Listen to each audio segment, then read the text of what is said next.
Alors, le nom d'André Le Nôtre est bien connu.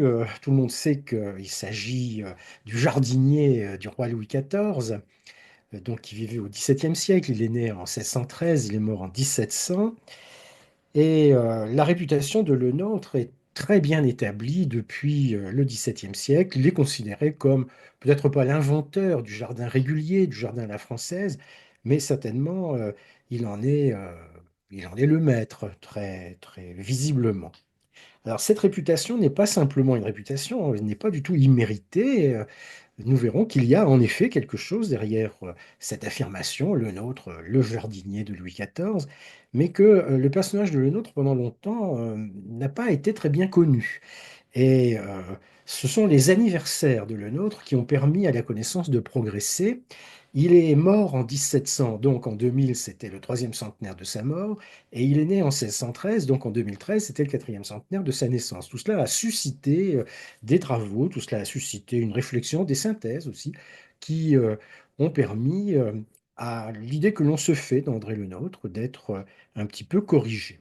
Et c'est nécessaire parce que si on comprend bien la situation. Les jardins dessinés par le nôtre ont été installés devant des demeures, devant des châteaux. Les châteaux ont été construits, ils ont été entretenus au fil du temps. Parfois, ils ont été détruits, comme le château de Marly ou celui de Saint-Cloud, mais beaucoup se sont conservés jusqu'à nos jours, comme par exemple le château de Versailles. Ce qui est vrai des bâtiments n'est pas vrai du tout des jardins. Aucun des végétaux plantés par le nôtre au XVIIe siècle n'a vécu plus de deux ou trois générations. Alors, on cite toujours des arbres remarquables qui ont cinq ou six siècles, mais ce sont des exceptions tout à fait extraordinaires. Et rien de tel pour les jardins dessinés par le nôtre. Et donc, ce que l'on sait d'André Le Nôtre et de ses réalisations est en grande partie, si je puis dire, conventionnel. C'est-à-dire qu'il y a ce qui se dit depuis le XVIIe siècle, il y a les anecdotes que l'on rapporte, qui sont vraies ou qui sont moins vraies, et puis il y a les dessins qui ont été réalisés par le nôtre et ses collaborateurs et qui nous permettent d'avoir une idée précise de ce que pouvaient être les jardins au XVIIe siècle. Et ces dessins permettent aussi éventuellement de reconstituer les jardins disparus. Ce que montre la photographie que vous avez sous les yeux, ce sont les parterres du jardin du château de Sceaux qui ont été reconstitués à l'identique, si on veut, dans les années 2010, donc il y a quelques années, et qui donne une idée tout à fait précise et tout à fait juste de ce que pouvait être un jardin donc régulier, dessiné par le nôtre. Donc je reparlerai évidemment des parterres du château de Sceaux. Alors, comment procéder pour présenter le nôtre? Eh bien, je vais tout d'abord commencer par le présenter comme le jardinier de Louis XIV, ce qu'il a été, bien sûr, mais j'en ferai aussi un exemple tout à fait intéressant d'ascension sociale dans la France de l'Ancien Régime. C'est un exemple très caractéristique de ces parcours dans l'ancienne société.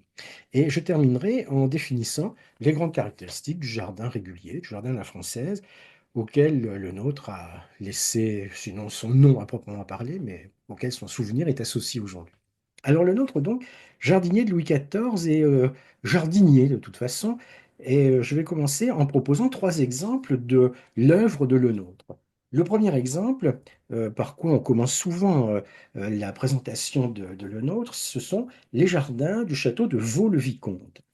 Le château de Vaux-le-Vicomte est souvent considéré comme le point de départ de la carrière d'André Le Nôtre.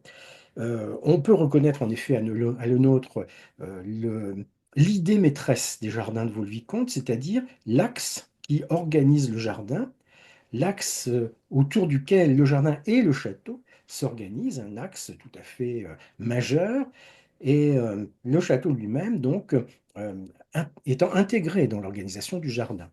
Alors, concrètement, le château que nous voyons là a été établi par Nicolas Fouquet, donc à la fin de la première moitié du XVIIe siècle. Nicolas Fouquet était le surintendant des finances de Louis XIV. Il a acheté, disons dans les années 1640, un vieux château féodal qu'il a remplacé par le château que nous voyons là. Et puis ensuite, il a commandé à une équipe de jardiniers, parmi lesquels il y avait le nôtre, il a commandé le dessin et la réalisation des jardins. Alors, ce qui est frappant dans les jardins de Vaux-le-Vicomte, c'est le caractère symétrique de la construction. Il y a un axe, et de part et d'autre de cet axe, l'ensemble s'organise. Ce caractère symétrique est remarquable parce que, comme on le verra, on ne le retrouve pas forcément dans d'autres jardins. Et il est remarquable aussi parce que cette symétrie a été utilisée, a été mise au service de la présentation générale. Dans la région de Vaux-le-Vicomte, à Vaux-le-Vicomte, il y a un relief. Partout, il y a un relief, ne serait-ce que de quelques mètres. Et l'on voit ici que l'ensemble a été organisé sur des terrassements. Le terrain a été aplani pour pouvoir arborer cette symétrie constitutive. Vous voyez, par exemple, ici, il y a une dénivellation caractérisée par les quelques marches que l'on a pratiquées. Cette dénivellation, on ne la retrouve pas symétriquement, on ne la retrouve pas de l'autre côté du jardin. Donc, un terrassement a été ménagé et c'est sur ce terrassement que le jardin a été établi. Donc on voit par là que le jardin à la française du XVIIe siècle eh bien, nécessite des travaux, pas simplement des travaux de plantation, mais des travaux, on peut dire, de construction, presque d'architecture. Donc, vous le vicomte, le point de départ pour ce qui concerne le travail d'André Lenôtre, qui d'ailleurs n'est pas tout à fait fini, parce que la carrière de Nicolas Fouquet s'est interrompue en 1661. 1661, c'est une date intéressante dans l'histoire politique de la France. Le 9 mars 1661, c'est la mort de Mazarin.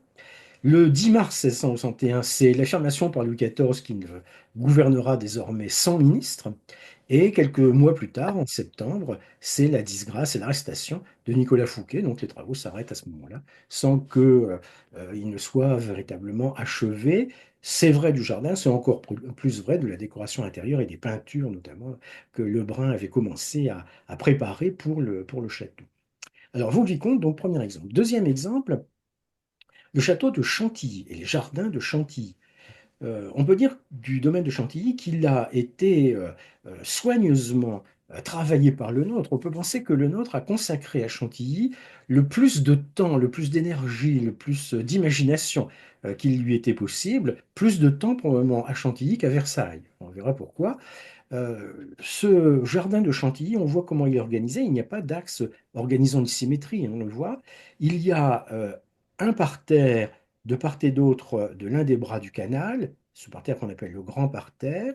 Il y a donc le canal qui a été installé, et puis on a aménagé une perspective dans la forêt qui permet d'avoir des points de vue sur le canal, sur le parterre et sur le château.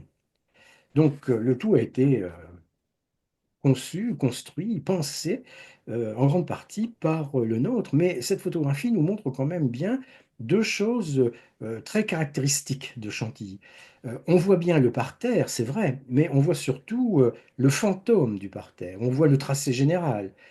Les parterres de gazon ou de broderie n'ont pas été reconstitués dans le jardin de Chantilly. On en voit simplement le plan, pourrait-on dire. Et donc, voilà, c'est la première impression que l'on peut avoir en regardant cette photographie. Alors évidemment, il y a le château qui est magnifié par le jardin, mais là, on peut dire aussi que le château que nous voyons là, c'est un château qui a été construit au XIXe siècle par le duc d'Aumale, qui était l'un des fils de Louis-Philippe, le duc d'Aumale qui a vécu dans ce domaine de Chantilly la deuxième partie de sa vie. Il y a euh, installé sa collection, il a augmenté sa collection d'œuvres d'art, qui est tout à fait euh, célèbre et impressionnante. Elle est conservée par le musée Condé à Chantilly. Et le duc d'Aumale a fait construire le château qui est là. L'ancien château avait été endommagé. Et donc, du domaine connu et travaillé par le nôtre, il ne reste pas grand-chose. Il faut s'imaginer le premier château, le château du XVIIe siècle. En fait, c'est un château médiéval qui avait survécu jusqu'au XVIIe siècle, un peu comme cela. C'est celui-là qu'a connu le nôtre. Et donc, si vous comprenez bien, à Chantilly, on voit un château qui n'est pas celui qu'a connu le nôtre, et on ne voit plus les jardins que le nôtre avait établi véritablement. Donc le lien avec le nôtre est quand même assez ténu. Et pendant très longtemps, il en a été de même pour le domaine de Sceaux. Le domaine de Sceaux était la résidence de Colbert au XVIIe siècle, du moins pendant un moment. Et on peut dire la même chose que pour Chantilly. Les parterres euh, ont disparu, mais on les a reconstitués dans la période récente, depuis quelques années. Le château lui-même n'est pas le château que le nôtre a connu. Ce bâtiment a été construit au XIXe siècle. Donc un bâtiment du XIXe siècle, un jardin du XXIe siècle, le lien avec le nôtre est quand même assez ténu. Ce que l'on voit des travaux de le nôtre, ce que l'on dit de lui, est souvent assez éloigné, pas forcément de la réalité, mais assez éloigné de la matérialité des travaux que le nôtre avait réalisés au XVIIe siècle. Néanmoins, cette image que l'on voit là nous donne un- une approche tout à fait précise et tout à fait convaincante de ce que pouvait être un jardin régulier à la fin du XVIIe siècle. Alors, voilà donc quelques exemples de travaux de Lenôtre. Jardinier de Louis XIV, peut-être, mais les trois exemples que j'ai choisis, ce ne sont pas des châteaux royaux. Donc, il y a d'autres travaux que Lenôtre a réalisés en dehors de ce qu'il a fait pour Louis XIV. Donc, jardinier, en tout cas. Qu'est-ce que ça signifie concrètement pour André Lenôtre que d'être jardinier? Eh bien, euh, Lenôtre est considéré, on le dit souvent au XVIIe siècle, comme quelqu'un qui fournit des dessins, qui conçoit des dessins, qui propose des dessins. Le mot dessin a une orthographe qui n'est fixée véritablement que depuis le XIXe siècle. Donc au XVIIe, on écrit dessin avec un EI ou pas de I selon les cas. On sait bien qu'il y a deux sens pour le mot, mais la distinction des deux sens par une orthographe différente n'est pas vraiment faite au XVIIe siècle. Néanmoins, on peut reprendre cette formulation et cette ambiguïté en disant que le nôtre, en effet, dessine des parterres, il dessine des perspectives, il réalise des jardins, c'est vrai, mais le nôtre est aussi un concepteur, c'est quelqu'un qui va proposer des projets, c'est quelqu'un qui va proposer des modifications à ces projets, c'est quelqu'un qui va voilà, soumettre à ses clients, parce qu'il a des clients, soumettre à ses clients des idées qui seront traduites dans la réalité ou bien qui ne le seront pas, selon les cas. Alors voilà, par exemple, un dessin que le nôtre a réalisé, on pense qu'il est de la main de le nôtre, et ce dessin, le nôtre l'a titré, le titre est ici, je l'ai reproduit, Plan de la maison de Grenuche de la reine d'Angleterre. Bon, Grenuche, c'est Greenwich, et la reine d'Angleterre, le dessin n'est pas daté, bien sûr, il date de la deuxième moitié du XVIIe siècle, mais il n'est pas daté. Donc, qui est cette reine d'Angleterre? Est-ce que c'est l'épouse de Jacques II, le dernier roi de la dynastie des Stuarts? Est-ce que c'est la reine Marie, qui est la fille de Jacques II d'ailleurs, la reine Marie qui est la reine de la Glorieuse Révolution, qui va épouser le statutaire des Provinces-Unies, Guillaume d'Orange? De qui s'agit-il? On ne sait pas bien. Mais enfin, on voit bien, d'après le dessin, que voilà, le nôtre a proposé une idée qui est acceptée ou n'est pas acceptée selon les cas. Il a proposé une idée à la reine d'Angleterre, mais il a fait de même pour messieurs Brunet et Pidoux à Brunois. Là, on a un plan qui est à la fois le plan de ce qui existe, le relevé d'arpentage du jardin, et d'autre part, les suggestions qui sont faites aux propriétaires par le nôtre et par ses collaborateurs. Le nôtre est un producteur de dessins, un concepteur, en somme, un architecte paysagiste, on pourrait dire, dans le langage moderne. Les dessins parfois sont proposés. En voilà un qui a été proposé pour le jardin de Hetlo. Hetlo se situe aux Pays-Bas aujourd'hui. Et ce plan, ce dessin a été proposé, mais les propositions n'ont pas été acceptées par le propriétaire et donc elles sont restées à l'état de dessin sur une feuille de papier. Donc le nôtre, concepteur de jardin. Le nôtre également, concepteur de spectacles, metteur en scène pour des spectacles, avec les jardins, avec les bassins, avec les fontaines, avec les jets d'eau. Nous reparlerons évidemment de l'hydraulique dans les jardins. Donc le nôtre jardinier, oui, concepteur, oui, organisateur de spectacles d'eau, tout au moins, oui. Et le nôtre également, euh, dans ses activités, doit veiller à l'installation des végétaux. Il doit se procurer les végétaux dont il a besoin. Alors ça peut être des arbres, ça peut être des fleurs. Il faut pour cela connaître ce qui est possible d'obtenir. Il faut connaître l'état du marché, si l'on peut dire. Et il faut commander à ce que nous appellerions des pépiniéristes, il faut commander des centaines, des milliers de fleurs, des centaines de milliers de fleurs parfois, pour orner les jardins. Les jardins ne sont pas forcément fleuris, mais quand ils le sont, eh bien, il faut évidemment un très grand nombre de fleurs. Donc, faire en sorte qu'il y ait des fleurs disponibles, préparer la production de fleurs, susciter l'offre sur le marché, c'est cela aussi l'activité de Le Nôtre, et le tout au fil du temps. Et donc, si on cherche à se représenter le lieu où le nôtre travaille, eh bien, ça peut être le bureau dans lequel il dessine, mais ça peut être aussi les bâtiments qu'il y a dans les jardins et qui abritent le travail des jardiniers. Ici, c'est une vue de l'orangerie du château de Versailles. Donc, à ce stade du raisonnement, on peut s'intéresser au bâtiment lui-même plus qu'au parterre. Ce bâtiment est de très vaste taille. Il permet d'abriter à la mauvaise saison les orangers en l'occurrence, mais ça peut être d'autres plantes fragiles, les abriter dans un espace où ils seront à l'abri des rigueurs de la température surtout, un espace qui est clos de murs épais, parfois de doubles murs, pour maintenir une température convenable pour les végétaux. Le nôtre s'intéresse aussi à ces questions-là, doit régler, ou tout au moins envisager de régler, ces questions-là. Alors, le nôtre, jardinier, oui, est jardinier au sens très large des choses, et jardinier de Louis XIV. Alors, évidemment, dans le cas de Louis XIV, l'œuvre maîtresse, c'est Versailles. Voilà une vue aérienne des jardins de Versailles dans l'état où ils sont aujourd'hui. C'est un espace évidemment de taille tout à fait extraordinaire. Aujourd'hui, le domaine de Versailles s'étend sur un peu plus de 800 hectares. À la fin de la vie de Lenôtre, vers 1700, le domaine de Versailles s'étend sur près de 11 000 hectares, donc 13 fois plus que ce que l'on peut voir aujourd'hui. Imaginez la superficie considérable que le nôtre a à prêter, à organiser, à envisager.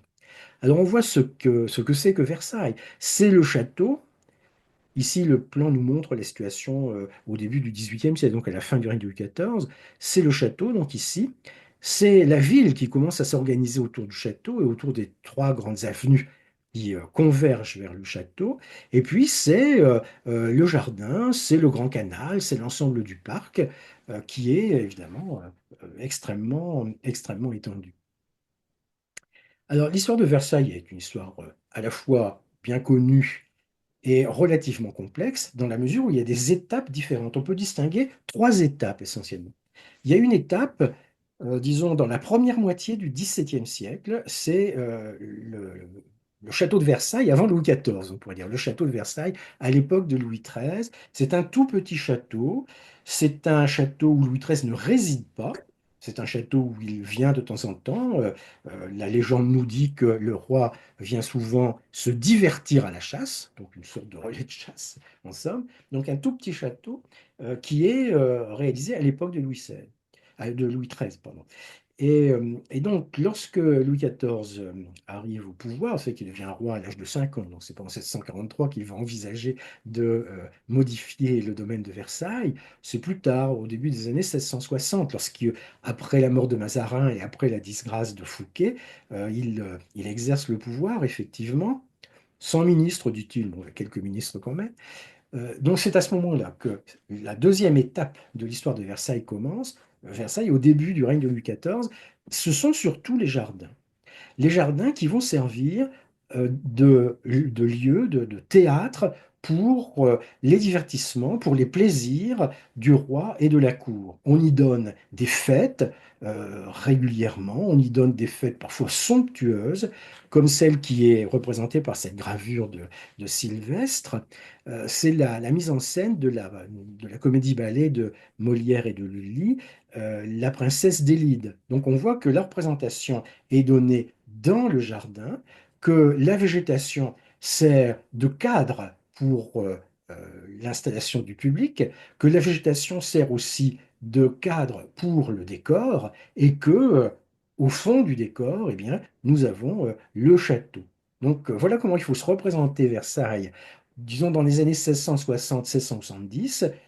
Il y a un château, c'est vrai, que l'on commence d'ailleurs à agrandir un petit peu, mais il y a un château, mais il y a surtout les jardins. Les jardins sont vraiment l'étape essentielle, le point essentiel dans l'histoire de Versailles au XVIIe siècle.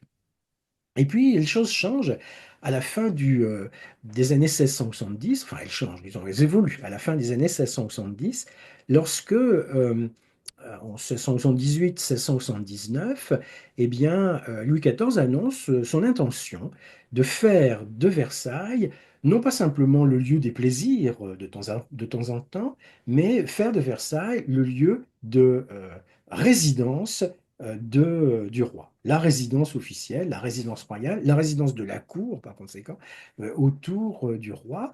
Cela va donc nécessiter l'agrandissement du château, qui va être considérablement étendu, mais cela va nécessiter aussi la naissance d'une ville. Des bâtiments avaient commencé à se masser autour du château, mais c'est une véritable ville qui commence à apparaître dans les années 1680.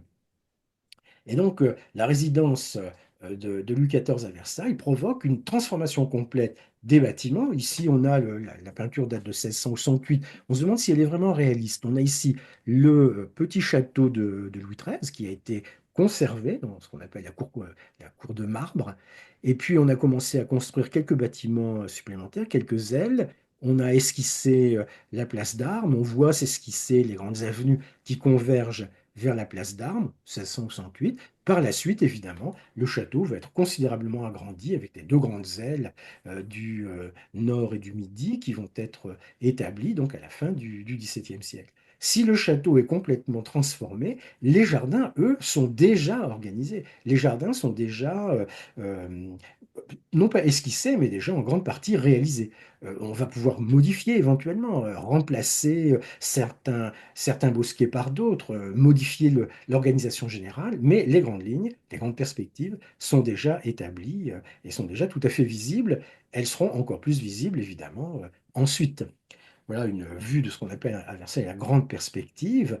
Donc cet axe qui organise le jardin et le parc, avec ici les parterres de la Tonne, le tapis vert et puis le grand canal dans l'axe. Il faut s'imaginer donc cette grande perspective qui est donnée ici avec comme contre-champ eh bien, ceci, c'est-à-dire la même perspective mais dans l'autre sens, avec le château, ici on le voit après son agrandissement spectaculaire de la fin du XVIIe siècle, la construction des grandes ailes. Et devant le château, entre le château et le parterre de la Tonne, donc le parterre d'eau, hein, qui est installé ici à la fin du XVIIe siècle. Alors il faut aussi considérer que le domaine de Versailles comporte, si on peut dire, des satellites. Il y a un satellite notamment installé dans le jardin, dans le parc, c'est le château de Trianon. Alors Trianon, c'est d'abord le nom d'un village. D'ailleurs, Versailles, c'est le nom d'un village aussi au départ. C'est un village à l'emplacement duquel Louis XIV va faire construire un château pour vivre de temps en temps un peu à l'abri, un peu éloigné du théâtre de la cour, un peu en marge de l'étiquette étouffante de la cour. Donc ce château de Trianon, ce sera une résidence pour quelques jours, une résidence pour le monarque à l'abri du décorum, si on peut dire, de la cour. C'est pourquoi le bâtiment est très, on peut dire petit, c'est-à-dire il n'y a pas d'étage. Il est très différent en fait de ce grand château qui existe à quelques kilomètres. En fait, c'est assez loin entre la distance qu'il y a entre Trianon et Versailles. Mais pour cela, il faut donc du terrain. Il faut donc éliminer le village de Trianon. Il faut racheter les terres. L'extension du domaine de Versailles a nécessité que le roi Louis XIV se procure la propriété des terrains disponibles. Cela peut paraître assez simple aujourd'hui. Après tout, il suffit soit de racheter aux propriétaires, soit de décréter l'utilité publique et d'exproprier. Au XVIIe siècle, ce n'est pas possible de procéder comme ça. Il y a des règles et même le roi ne peut pas s'affranchir complètement des règles parce qu'il y a deux niveaux de propriété. Il y a la propriété qui paraît pour nous ordinaire, propriété au sens romain des choses, et puis il y a d'autre part la propriété éminente, c'est-à-dire tout le système des droits seigneuriaux, des droits féodaux qui existent et que l'on ne peut pas racheter comme cela, que l'on ne peut pas s'approprier comme on le veut. Il y a donc des contestations, il y a des contentieux, il y a des litiges sans fin, au point que quelques-uns ne sont toujours pas réglés au moment où commence la Révolution en 1789. Donc, Trianon, le nom d'un village, un village qui a disparu, un village qui est remplacé, après bien des difficultés, par des constructions nouvelles, et notamment celle que l'on voit là, celle que nous appelons le Grand Trianon parce que à l'époque de Louis XV, on construit un petit Trianon à proximité, mais bien sûr, au XVIIe siècle, on ne parle pas de Grand Trianon, on parle de Trianon tout simplement. Pas d'autres bâtiments comparables. Et ce château de Trianon est remarquable. Donc, quand il est construit, il est remarquable par le soin apporté au jardin précisément et au parterre notamment, qui entourent le château, des parterres qui sont fleuris. Les parterres dans les jardins dessinés par le nôtre sont rarement fleuris. Euh, Nous en reparlerons. Ils sont rarement fleuris parce que, comme je disais tout à l'heure, fleurir, c'est-à-dire installer des fleurs, ça implique de se procurer des dizaines de milliers, des centaines de milliers de fleurs. Ça implique de renouveler les fleurs, ça implique de les remplacer. Cela représente une mise de fonds considérable, cela représente un travail considérable, cela représente aussi des difficultés parce que nous sommes habitués, nous, à une très grande variété dans le domaine des fleurs. Au XVIIe siècle, il y a des fleurs qu'on ne connaît pas et que l'on ne peut pas installer dans le jardin. Il y a une diffusion de nouvelles variétés. C'est surtout à partir du XVIIIe siècle qu'il y aura la plus grande diffusion de ces nouvelles variétés. Donc, les parterres sont parfois fleuris. Ils ne le sont pas toujours, même ils le sont plutôt rarement, mais à Trianon, ils sont fleuris. Et le fleurissement des parterres de Trianon, c'est un événement en soi, en quelque sorte. On trouve par exemple dans les mémoires de Saint-Simon, donc mémoire rédigée au milieu du XVIIIe siècle, mais qui évoque la période de la fin du XVIIe, du début du XVIIIe siècle, la période de Louis XIV en fait. Il y a donc dans les mémoires de Saint-Simon un passage où l'auteur raconte une anecdote. L'anecdote, c'est une réception au château de Trianon. Donc, la cour est là. On entre dans le château pour prendre une collation et puis ensuite on ressort dans les jardins. Et Saint-Simon décrit l'émerveillement des participants à cette cérémonie avant le repas, émerveillement devant la couleur du parterre, devant la couleur des fleurs. Puis ensuite, une fois le repas pris et que l'on ressort dans le jardin, c'est l'émerveillement à nouveau devant la couleur des fleurs qui a changé, parce qu'on en a changé toutes les fleurs pendant la durée du repas. Donc cela implique évidemment beaucoup de fleurs, cela implique des moyens considérables, mais cela implique aussi beaucoup de main-d'œuvre pour remplacer les pots de fleurs, parce que les fleurs sont installées dans des pots, on peut les enlever facilement, pour remplacer les pots de fleurs, donc en quelques dizaines de minutes, en fait, hein, sur des parterres qui ne sont pas gigantesques, mais tout de même qui ont une belle superficie. Donc le château de Trianon a cette particularité, a cette réputation d'être un château fleuri, les autres l'étant beaucoup moins. Donc c'est l'un des satellites du château de Versailles dans le domaine de Versailles. Et puis il y a un autre satellite un peu plus loin, à quelques kilomètres, qui est le château de Marly. Alors le château de Marly n'existe plus aujourd'hui, mais il a une particularité originale. D'abord, on retrouve la symétrie que l'on avait rencontrée à Vaux. Il y a un axe central et puis des bâtiments de part et d'autre de l'axe. Il y a un pavillon, on appelle pavillon royal, un pavillon qui est en tête de l'axe, si l'on peut dire, et tout se déploie par rapport à ce pavillon. Et il y a donc ici 12 pavillons identiques de chaque côté donc de la perspective. La finalité du château de Marly, c'est que c'est on pourrait dire une résidence secondaire. Le roi Louis XIV ne cherche pas à vivre à l'abri, à s'éloigner un petit peu de l'étiquette de la cour pour sa vie privée, sa vie à lui, mais il cherche à vivre avec certains courtisans sur, dans je dirais, dans une relation un petit peu différente. Donc, à Marly, on ne fréquente le château que sur invitation. Et donc pour tous les courtisans de premier plan, tous ceux qui comptent, il est impératif de se faire inviter à Marly à chaque fois que le roi y va. Et pour le souverain, c'est l'occasion de distinguer les uns et pas les autres. C'est une manière évidemment de régner sur la cour qui entoure le roi. Alors ce château de Marly donc n'existe plus, mais il a été admiré au XVIIe et au XVIIIe siècle. Le plan très particulier du château a parfois inspiré des installations ici et là, un peu partout en Europe, et même aux États-Unis.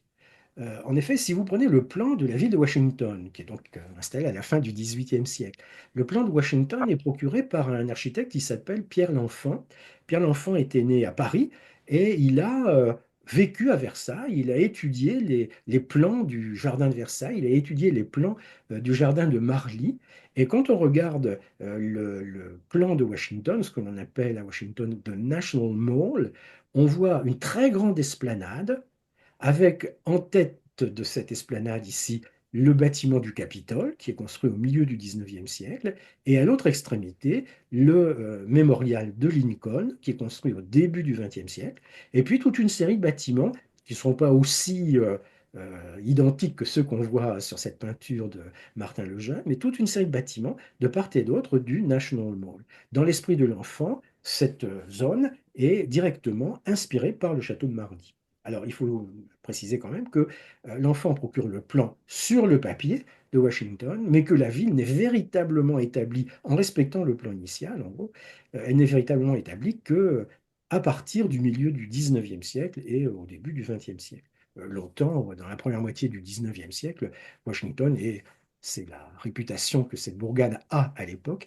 est un village boueux. Alors, ce n'est plus le cas du tout ensuite, mais les idées de l'enfant ont mis environ un siècle à être appliquées. Et tout cela, donc, c'est l'inspiration qui provient de Marly et qui provient donc de ce domaine royal de Versailles et de Marly.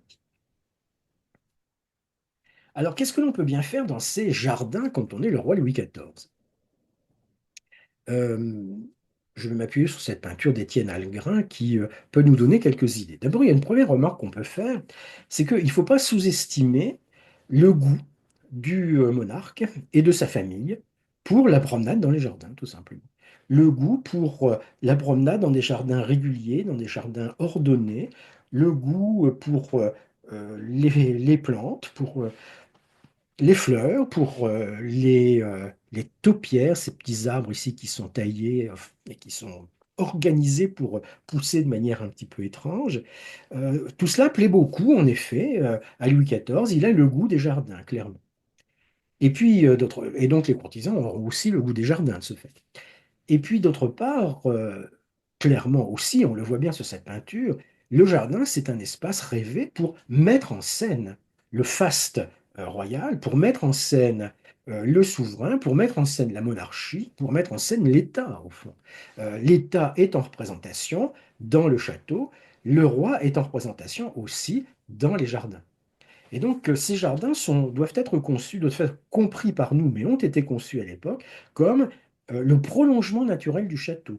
Les lieux sont liés les uns aux autres. D'ailleurs, pour désigner beaucoup de constructions dans le jardin, on parlera de salon, on parlera de chambre, on parlera de tapis, on parlera de buffet, par exemple. C'est toute une série de termes qui, en fait, valent pour l'architecture intérieure et qui sont appliqués pour désigner des éléments du jardin.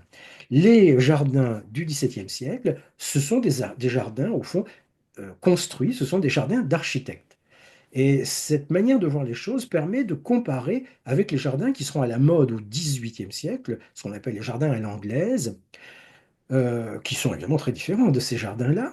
Mais on a souvent tendance à dire le jardin à la française est un jardin artificiel, un jardin construit, oui, mais de manière tout à fait dogmatique, on pourrait dire, alors que le jardin à l'anglaise est naturel. En fait, il n'y a rien de naturel dans le jardin à l'anglaise. Lui aussi est construit, lui aussi a été dessiné, lui aussi est créé, en fait, par les hommes.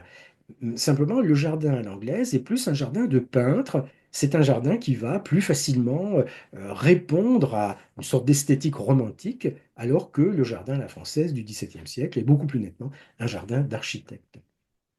Et le nôtre, évidemment, participe à tout cela, et conçoit tout cela, et établit tout cela. Donc on peut dire de le nôtre que c'est un jardinier, oui, que c'est un jardinier chef d'entreprise, hein, comme on l'a vu, que c'est un jardinier de Louis XIV, mais aussi d'autres clients. Et cette réputation de jardinier qu'il a depuis le XVIIe siècle, c'est une réputation qui est tout à fait méritée. C'est en effet une façon de comprendre le personnage. Et je voudrais maintenant en venir à une deuxième manière d'approcher la figure d'André Le Nôtre, c'est d'en faire un, voilà, une sorte de protagoniste de la société de l'Ancien Régime, un exemple de parcours dans la société de l'Ancien Régime, un exemple d'ascension sociale dans la société de l'Ancien Régime. Et pour cela, il faut s'interroger sur le statut de Lenôtre. Que fait-il? Quelles sont ses fonctions? Non pas quelles sont ses fonctions au sens de euh, établir des plants ou planter des fleurs, mais quel est le statut, quelle est la fonction de le nôtre? Il est très exactement contrôleur des bâtiments du roi, contrôleur général des bâtiments du roi. Vous avez là une photographie de la page de titre des archives qui ont été publiées au XIXe siècle, donc les archives des comptes des bâtiments du roi. Il y a une administration qui s'appelle les bâtiments du roi, bâtiments, jardins, arts et manufactures de Sa Majesté. Cette administration est structurée et au sommet de cette structure administrative, il y a le contrôleur général. Le nôtre est le contrôleur général des bâtiments du roi. Alors évidemment, il y a une supervision par un trésorier, forcément. Il y a une supervision aussi par un surintendant des bâtiments du roi et un contrôleur général des bâtiments du roi qui sont non pas en concurrence, mais enfin qui collaborent d'une certaine façon pour le fonctionnement de cette structure administrative. La fonction de contrôleur général des bâtiments du roi est une fonction typique de l'administration de l'Ancien Régime. C'est une fonction qui est exercée non pas par une personne qui est en charge pendant quelque temps, mais c'est une fonction qui est exercée par trois personnes qui sont en charge successivement. Une année, il y a un contrôleur général des bâtiments du roi, on va appeler le contrôleur ancien. L'année suivante, il y a un notre contrôleur général des bâtiments du roi, qui va être en place pendant un an, c'est celui qu'on va appeler le contrôleur alternatif. Et puis la troisième année, il y aura un troisième contrôleur général des bâtiments du roi, qui s'appellera le contrôleur triennal. Au terme de cette troisième année, eh bien, on revient au contrôleur ancien des bâtiments du roi. Le nôtre est contrôleur général des bâtiments du roi entre 1657 et 1700, donc pendant 43 ans.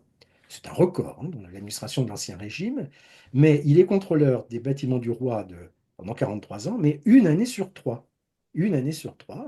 Et les deux autres années, c'est le contrôleur alternatif et le contrôleur triennal qui sont en place. Sauf que le nôtre est le contrôleur ancien, donc dans la hiérarchie, il a le pas. Euh, il est contrôleur des bâtiments du roi pendant 43 ans, donc il finit par être le plus ancien des contrôleurs des bâtiments du roi. C'est le plus ancien, c'est le plus prestigieux, donc c'est le plus puissant. Le nôtre n'est pas le seul à intervenir dans les jardins de Versailles, par exemple, hein, mais c'est certainement celui qui a le plus d'influence, qui a une aura particulière dans la fonction de contrôleur général des bâtiments du roi, vu son grade de contrôleur ancien. Alors concrètement, ça veut dire quoi? Bien, la fonction de contrôleur général des bâtiments du roi n'est pas précisément définie. Elle est prestigieuse, elle a été fondée au XVIe siècle, mais elle n'est pas précisément définie. Disons que cela consiste surtout à vérifier la régularité des opérations liées au bâtiment du roi, la régularité des opérations financières en particulier, d'où le document que vous avez là. Il y a des plans qui sont fournis au Jardin des Tuileries. Il faut vérifier la conformité de cette livraison à ce qui a été commandé. Il faut vérifier la régularité des paiements. Il faut établir les devis, vérifier le respect des devis. Il faut certifier les paiements. Donc, c'est une activité administrative et la signature de le nôtre peut être trouvée sur quantité de documents administratifs qui ont été édités, qui ont été publiés et qui ont été produits au XVIIe siècle. Mais le nôtre exerce aussi des missions supplémentaires, des missions extraordinaires. Par exemple, en 1679, il est envoyé par Colbert et par Louis XIV, donc, il est envoyé à Rome pour inspecter l'Académie de France. L'Académie de France n'est pas encore installée à la Villa Médicis, mais elle est déjà présente, bien sûr, au XVIIe siècle. Et donc, le nôtre est chargé d'inspecter, de vérifier, de voir ce qui va, de voir ce qui ne va pas. Et comme le dit sa lettre de mission, il est chargé de surveiller tant les études des élèves que tout ce qui regarde la dite académie. Donc, il n'a pas une mission très précise, mais on lui fait confiance pour indiquer ce qui va et pour souligner ce qui ne va pas. Le nôtre est l'homme de confiance, de façon tout à fait nette. Néanmoins, tout en étant contrôleur général ancien des bâtiments du roi, eh bien, le nôtre continue à produire des dessins. Il continue à dessiner des plans, il continue à dessiner par exemple des projets de fontaine. Le nôtre n'est pas sculpteur, mais il peut dessiner des projets de statues. C'est tout à fait dans ses cordes, si l'on peut dire. Et c'est ce qu'il fait, c'est ce qu'il fait en effet. Donc une activité extrêmement variée de par la fonction qu'il exerce, contrôleur général des bâtiments du roi, et de par aussi les réalités, les nécessités. Il faut veiller finalement à tout. Le nôtre, c'est l'homme de confiance, c'est l'homme rare, c'est l'homme indispensable. Mais le nôtre, c'est aussi une famille. Dans la famille, il y a André le nôtre, celui dont nous parlons, mais il y avait aussi le père, il y avait le grand-père, et donc une véritable dynastie des Le Nôtre existe au XVIIe siècle. Et cette dynastie est profondément enracinée dans le jardin des Tuileries. Euh, le grand-père de Lenôtre était jardinier dans le jardin des Tuileries, le père de Lenôtre était jardinier dans le jardin des Tuileries, et Lenôtre lui-même commence sa carrière comme jardinier dans le jardin des Tuileries. D'ailleurs, il est né dans le jardin des Tuileries. La maison du jardinier, c'est la sienne, mais ça a été la maison de son père et avant la maison de son grand-père. Et donc, il faut se représenter le nom de le nôtre comme étant celui à la fois d'une famille, mais aussi celui d'une véritable, comment on pourrait dire, un véritable empire. Il y a quantité de personnes qui sont apparentées à le nôtre ou qui sont des collaborateurs de le nôtre, quantité de personnes qui gravitent autour de lui.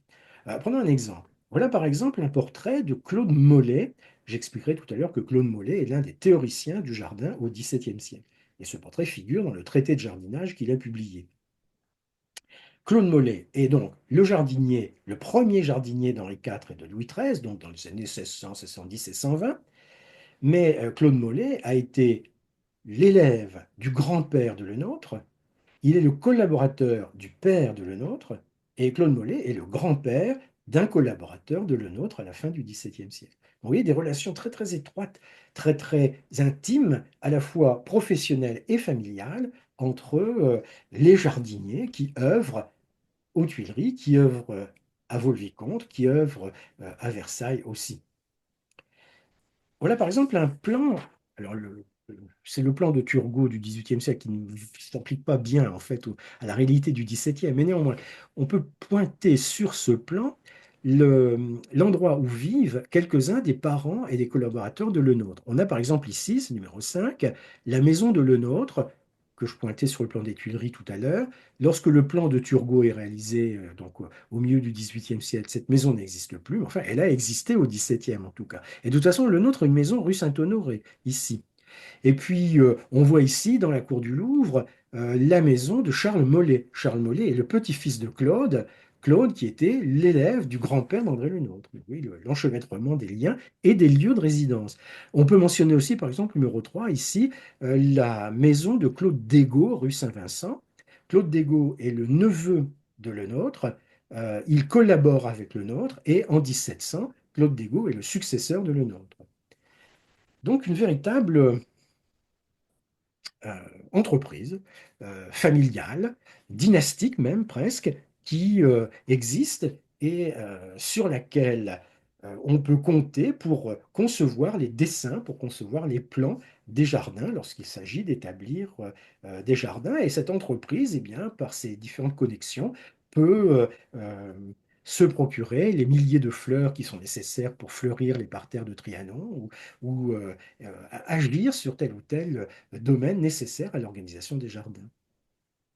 Donc tout cela donne à André Le Nôtre une visibilité dans la société de la France de la fin du XVIIe siècle. Il a une visibilité par son œuvre, il a une visibilité du fait de ses connexions, une visibilité du fait de ses différentes réalisations, une visibilité qui, nous sommes dans la France du XIXe siècle, dans la France de l'Ancien Régime, une visibilité qui se montre, qui doit être formulée en images. Et vous avez là l'image de Le Nôtre, le portrait que Le Nôtre commande au peintre romain Carlo Maratta en 1679. C'est le moment où il part pour inspecter l'Académie de France. Donc Le Nôtre commande son portrait à Maratta et Maratta le représente voilà, comme un ministre au fond. C'est Le portrait, c'est l'image officielle, c'est l'image solennelle d'André Le Nôtre en gloire au sommet de, de sa puissance, au sommet de son rayonnement. Tout cela, bien sûr, est confirmé et officialisé par l'anoblissement. Louis XIV anoblit Le Nôtre en 1675, de même qu'il anoblit Lebrun, par exemple, en 1661. Alors, anoblir, ça veut dire quoi? Bon, être noble dans la France du XVIIe siècle, c'est surtout bénéficier de privilèges fiscaux. Ça sert surtout à ça. C'est aussi le droit d'arborer des armoiries, ça que vous voyez.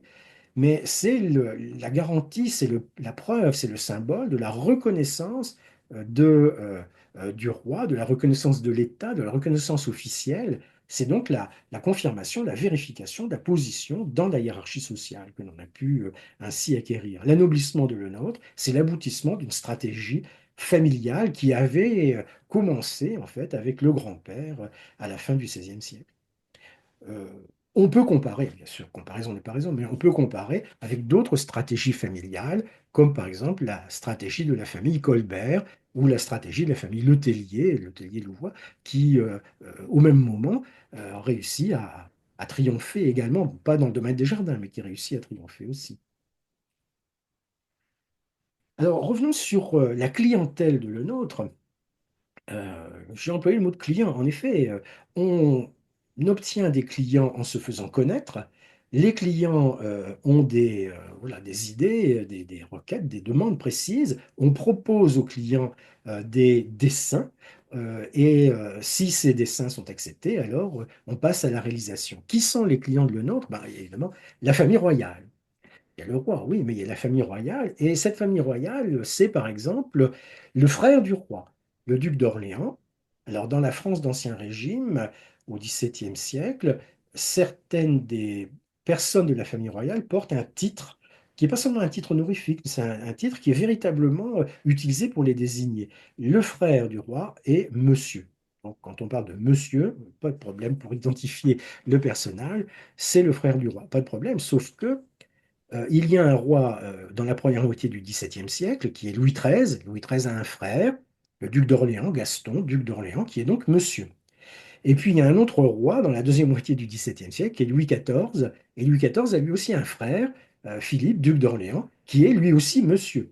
Et comme le frère de Louis XIII meurt 20 ans après la naissance du frère de Louis XIV, pendant un temps, 20 ans, donc, il y a deux messieurs en même temps. Donc pour les désigner, pour les distinguer, le premier, Gaston d'Orléans, on l'appellera le grand monsieur, et le second, Philippe d'Orléans, on l'appellera le petit monsieur. Dans les deux cas, monsieur réside au château de Saint-Cloud. Et donc, le château de Saint-Cloud, c'est le bâtiment, et ce sera progressivement les jardins, surtout à l'époque de monsieur, frère de Louis XIV, donc, qui va vouloir rivaliser avec son frère à Versailles et faire établir à Saint-Cloud des jardins qui certes sont plus petits, mais enfin qui doivent être quand même tout à fait spectaculaires et tout à fait somptueux. Donc le nôtre travaille chez monsieur. Le grand monsieur, le petit monsieur. Il faut se souvenir de cela quand on lit les mémoires de Saint-Simon, par exemple, parce que Saint-Simon désigne les personnes en fonction de leur titre. Donc on parle de monsieur, on parle d'autres personnages. Si monsieur a une fille, eh bien cette fille, on l'appellera mademoiselle.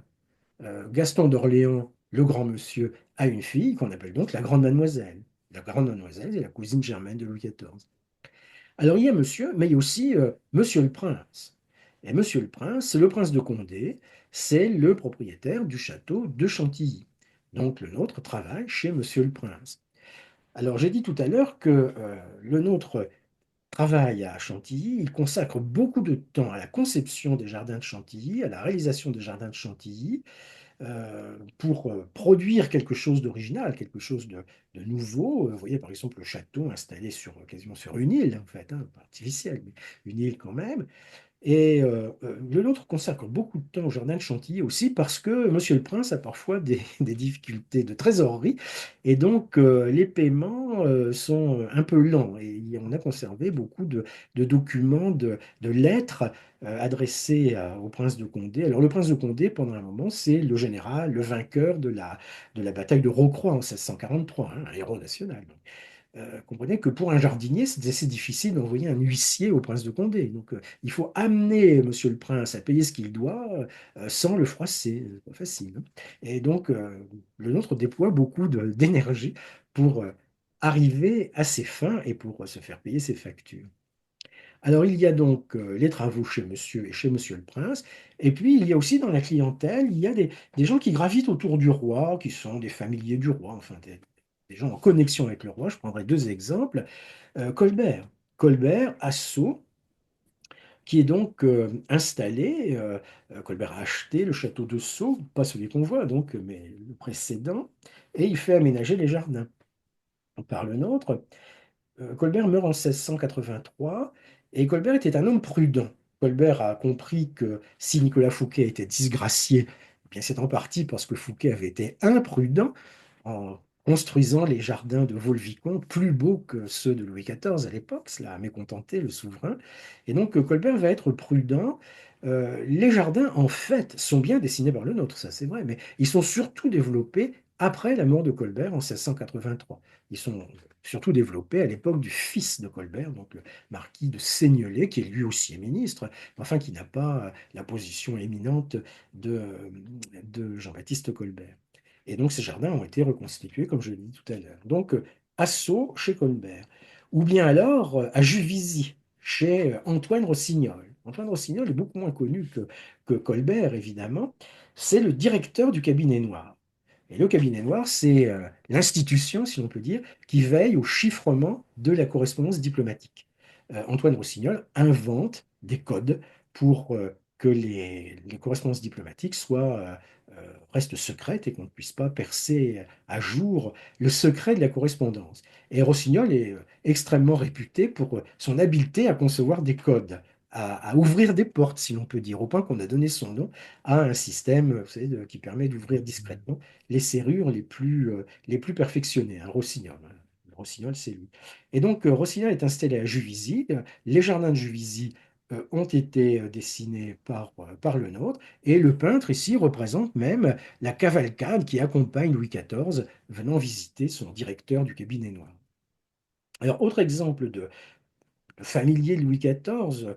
Alors, est-ce que ce sont vraiment des familiers de Louis XIV? Les évêques de Castres. J'ai choisi cet exemple, non pas que les évêques de Castres soient particulièrement liés à Louis XIV, mais le jardin de l'évêché à Castres a une réputation vrai ou supposé, mais la réputation d'être euh, un jardin et d'être des parterres établis au XVIIe siècle et n'ayant jamais été modifiés depuis. Alors évidemment, on a remplacé les végétaux au fil du temps, bien sûr, mais on n'a pas reconstitué le parterre. Donc la réputation des jardins de l'évêché à Castres est que ce sont des parterres du XVIIe siècle, en effet. C'est un cas quasiment unique. Donc, deuxième élément dans la clientèle de Le Nôtre, ceux qui gravitent autour du roi sans être la famille royale à proprement parler. Et puis il y a aussi une clientèle étrangère, il y a des souverains étrangers, comme par exemple le Stadhouder des Provinces-Unies. Les Provinces-Unies, c'est ce que nous appelons aujourd'hui les Pays-Bas. Leur forme politique est complexe au XVIIe siècle. Le Stadhouder, c'est disons, celui qui exerce le pouvoir. Enfin, c'est assez compliqué aux Provinces-Unies. Mais le Stadhouder des Provinces-Unies, donc, a une résidence à Ettelo et le château de Ettelo est orné et pourvu de jardins dessinés, vous voyez ici, par Claude Dégot. Claude Dégot qui habite rue Saint-Vincent, près de chez Lenôtre. Claude Dégot, c'est le neveu de Lenôtre. Claude Dégot, c'est en 1700 le successeur de Lenôtre. Et donc ces jardins de Ettelo ont été reconstitués et sont soigneusement entretenus. Vous voyez qu'ici, à Ettelo, il n'y a pas de fleurs dans les parterres de broderie, sauf à quelques endroits. C'est donc un jardin dans l'esprit du XVIIe siècle. Particularité, Guillaume d'Orange-Nassau est stadoudaire des Provinces-Unies, mais en 1688, il devient roi d'Angleterre. Et, euh, et donc, naturellement, les choses changent un petit peu puisque il a maintenant une visibilité politique beaucoup plus grande. Mais une chose qui ne change pas, c'est que les Provinces-Unies, comme l'Angleterre, sont les adversaires principaux de Louis XIV. Ce sont les ennemis, si on veut, de Louis XIV. On voit donc que le nôtre travaille pour Louis XIV, mais aussi pour le roi d'Angleterre, qui est son adversaire. Une clientèle, disons, largement envisagée. Alors il y a le roi d'Angleterre, mais il y a aussi le prince évêque de Cologne, Le prince-évêque de Cologne a une résidence d'été à Brühl, près de Cologne. Dans cette résidence d'été, il y a deux châteaux, Augustusburg et Falkenlust, qui sont très très réputés. Là, nous parlons des jardins. Ces jardins sont dessinés par Le Nôtre, ou tout au moins par l'entreprise Le Nôtre, par Dominique Girard, qui est l'un des collaborateurs de Le Nôtre. Et les parterres de broderie d'Augustusburg, de Brühl, donc, ont été reconstitués au XXe siècle et sont considérés avec ceux de Versailles comme vraiment les prototypes en matière de parterres de broderie. Et dernier exemple de client de Le Nôtre, eh bien, le roi de Suède. Les architectes du roi de Suède, Nicolas Tessin, Nicodème et Nicolas Tessin, sont des observateurs des réalisations de Le Nôtre. Ils s'inspirent des travaux de Le Nôtre. Celui-ci collabore avec eux. C'est pourquoi il y a une correspondance et des archives même importantes de Le Nôtre en Suède aujourd'hui. Plusieurs des documents que je vous ai montrés viennent de Suède pour cette raison. Donc la clientèle de Le Nôtre s'étend jusqu'en Suède, jusqu'en Allemagne, jusqu'en Angleterre, si on considère le nord, mais elle s'étendrait aussi, si on voulait bien considérer le sud, jusqu'en Italie, jusqu'au Portugal également, si on voulait.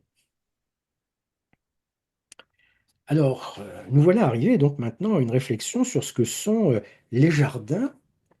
Le jardin régulier, le jardin à la française. Alors d'abord, il faut dire que l'histoire des jardins, ne commence pas au XVIIe siècle. On s'intéresse au jardin depuis toujours, depuis l'Antiquité, j'allais dire au moins. En tout cas, depuis longtemps. Alors, bien entendu, l'approche que l'on pouvait avoir du jardin dans l'Antiquité, à Tivoli par exemple, n'est pas du tout la même que celle qu'on a au Moyen Âge, qui n'est pas du tout la même que celle que l'on a à la Renaissance ou par la suite au XVIIe siècle, bien sûr. Mais néanmoins, il y a donc un héritage, si l'on veut. Et il y a au XVIIe siècle de véritables théoriciens de l'art des jardins en Europe et en France en particulier. On peut en mentionner trois. Donc tout d'abord Jacques Boisseau, qui publie un traité de jardinage. Ensuite Claude Mollet, dont nous avons parlé il y a un instant, qui publie un traité de jardinage lui aussi. Et puis à la fin du règne de Louis XIV, le traité des Alliés d'Argenville, qui vient couronner l'œuvre conceptuelle en matière de jardinage du XVIIe siècle. Alors, ces traités sont extrêmement réputés. On les trouve dans les grandes bibliothèques un peu partout en Europe. Et pour quelle raison? Bien parce qu'il y a d'une part le texte théorique, on pourrait dire, et puis les réalisations pratiques que l'on connaît par des dessins. Et puis ce texte théorique est dans l'ensemble bien conçu, relativement clair, voulant apprendre à ceux qui lisent le traité, eh bien, quelques-uns des éléments principaux de l'art des jardins, c'est-à-dire ce que dit Claude Mollet dans le titre de son livre, Théâtre des plans et jardinages, contenant des secrets et des inventions inconnus à tous ceux qui, jusqu'à présent, se sont mêlés d'écrire sur ces matières. Donc, enfin, voilà les secrets de l'art des jardins mis à la disposition de celui qui va lire le traité. Alors, est-ce que le nôtre a laissé un traité de jardinage? Évidemment, il avait la compétence pour cela. Si l'on entend par traité un traité imprimé, la réponse est non, il n'y a pas de traité imprimé de le nôtre. Mais les témoignages du temps nous permettent de comprendre que le nôtre avait accumulé des notes, avait constitué des documents de référence, avait une sorte de brouillon de traité, si l'on peut dire. On sait que plusieurs auteurs, dans la première moitié du XVIIIe siècle, ont consulté ces notes de Le Nôtre, donc après la mort de Le Nôtre. Et depuis le milieu du XVIIIe siècle, ce document est perdu. Donc on le cherche depuis 250 ans et il est probable qu'on ne le trouvera pas. Donc il n'y a pas de texte écrit vraiment par le nôtre. Alors des quittances administratives, oui, ça il y en a plein, mais des textes théoriques sur les jardins, il n'y en a pas. De ce fait, ce que l'on peut dire du jardin tel que le nôtre le conçoit, c'est ce que l'on voit dans ce qu'il a réalisé, dans ce qui peut subsister, c'est ce que l'on voit dans les dessins, dans les plans. Et donc, il faut, à partir de là, essayer de comprendre quels sont les principes du jardin régulier tels que le nôtre les envisage. Alors, il y a quelques éléments qu'on peut énumérer. Tout d'abord, il y a la notion de perspective. Les jardins de Le Nôtre et les jardins réguliers du XVIIe siècle en général comportent de grandes perspectives. On en a vu à Vaux-le-Vicomte, on en a vu à Versailles, on en a vu aussi à Chantilly, si on veut. Alors, on se trompe souvent quand on envisage les perspectives dans les jardins réguliers à la française, et on dit au fond, dans un jardin, tout est affaire de perspective, tout est affaire de points de fuite, de fuite, de lignes géométriques. Tout est très, comment dirais-je, organisé, tout est ordonné, tout est presque verrouillé par le dessin. C'est un petit peu ce qu'évoque cette image que vous avez sous les yeux maintenant. C'est quand même assez exagéré au fond, parce que euh, il faut comprendre que les jardiniers du XVIIe siècle, et le nôtre tout particulièrement, sont non seulement des jardiniers, mais ce sont aussi des dessinateurs, ce sont aussi des géomètres, ce sont des experts dans leur domaine.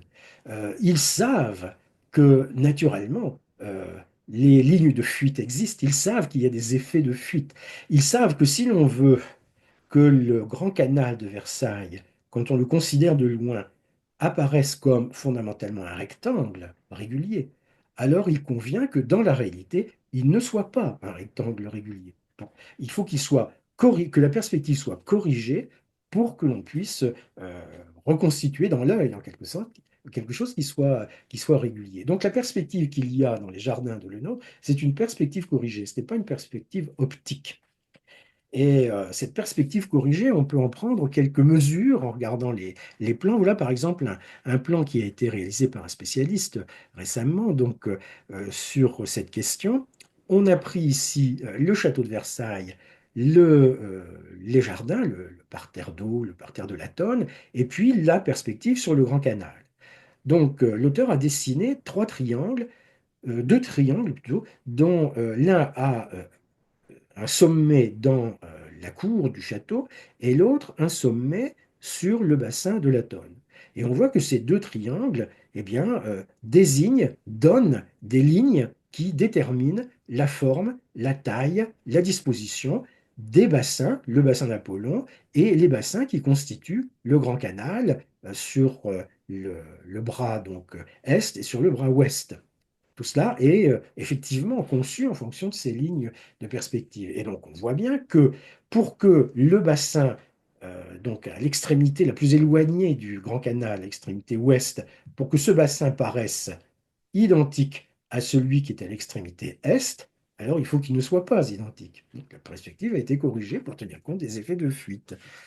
Il n'y a pas de perspective optique au sens tout à fait, je dirais, physique du terme. La perspective est corrigée. Il faut contraindre la nature pour qu'elle apparaisse comme le dessinateur, comme le jardinier veut qu'elle apparaisse. Cela se voit aussi dans ce que les spécialistes appellent les collimations. Voilà par exemple une vue qui nous montre le Grand Canal, vue prise au téléobjectif, hein, vous le comprenez bien, une vue donc, qui nous montre le Grand Canal, le bassin d'Apollon ici, et donc ici nous sommes sur la terrasse du parterre d'eau. Donc on a une perspective générale sur le Grand Canal. Mais si on s'avance un peu, on est au même endroit, mais on s'est avancé un peu et on voit que la perspective s'est ouverte pour intégrer la statue de la Tonne et un peu plus bas, le bassin de la Tonne. Donc, les dénivellations ont été calculées pour que le bassin de la Tonne ne vienne pas perturber la perspective du Grand Canal. Euh, Tout a été calculé pour que les choses se combinent agréablement pour l'œil. Ce n'est pas le résultat du hasard, c'est le résultat du calcul, évidemment. Donc, il faut se représenter un dessin de Lenôtre comme étant le résultat d'une véritable conceptualisation, d'une véritable réflexion géométrique et presque arithmétique. Et c'est ce qui fait le charme, évidemment, de ces grandes perspectives du parc de Versailles. Voilà, par exemple, la perspective depuis le bassin d'Apollon jusque vers le bassin de la Tonne, la terrasse du parterre d'eau et donc la façade donc, de la Galerie des Glaces, si on veut, du château de Versailles. Voilà une autre vue de la perspective donc, du Grand Canal. Donc on voit ici le Grand Canal, le bassin d'Apollon, le tapis vert et puis la statue de la Tonne.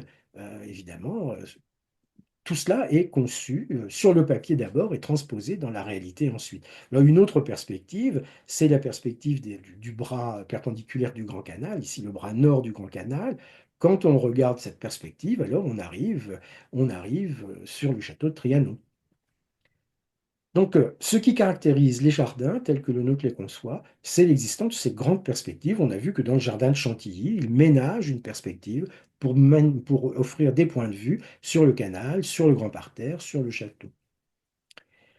Alors, tout cela nécessite le recours à des techniques très précises et on peut en distinguer trois. D'abord, il faut gérer euh, les arbres, il faut gérer les plantations, il faut gérer les bosquets, il faut concevoir et organiser tout cela. Ensuite, il faut gérer éventuellement les parterres et éventuellement les fleurs. Et puis, il faut gérer l'eau également. Alors, pour ce qui concerne le boisement, les arbres, donc je rappelle ce que je disais tout à l'heure, ces arbres que l'on voit aujourd'hui dans les jardins de Versailles sont des arbres que le nôtre n'a pas connus par définition.